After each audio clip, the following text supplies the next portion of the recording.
বেগম রোকেয়া বিশ্ববিদ্যালয়ের ৩টি আবাসিক হলের মধ্যে ডাইনিং চালু রয়েছে মুক্তার ইলাহী হল ও বঙ্গমাতা শেখ ফজিলাতুন্নেছা মুজিব হলে। আর দীর্ঘ সময় ধরে বন্ধ বঙ্গবন্ধু হলের ডাইনিং। এতে দৈনন্দিন খাবার নিয়ে চরম বিপাকে পড়তে হচ্ছে শিক্ষার্থীদের।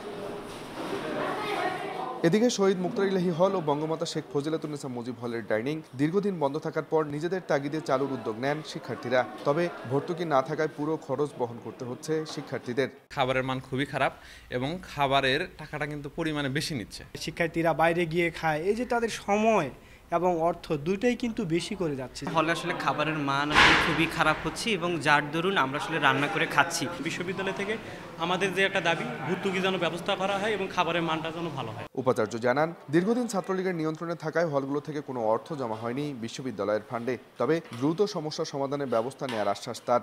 শিক্ষার্থীদের যে টাকাটা জমা হয় সেটা প্রপারলি জমা হচ্ছে এবং ফার্স্ট ইয়ারদেরও সিট দেওয়া হবে। সকল ইয়ারে ছেলেমেয়েরা সিট পাবে, সেই হিসাবে যে ফান্ডটা আসবে ছাত্রছাত্রীদের জন্যই ব্যবহৃত হবে, সেটা হল প্রশাসন এই যে ব্যবস্থা নেবে। বেগম রোকেয়া বিশ্ববিদ্যালয়ের মোট 3টি হলে 1000-এরও বেশি শিক্ষার্থী রয়েছেন। আব্দুর রশিদ জীবন, সময় সংবাদ, রংপুর।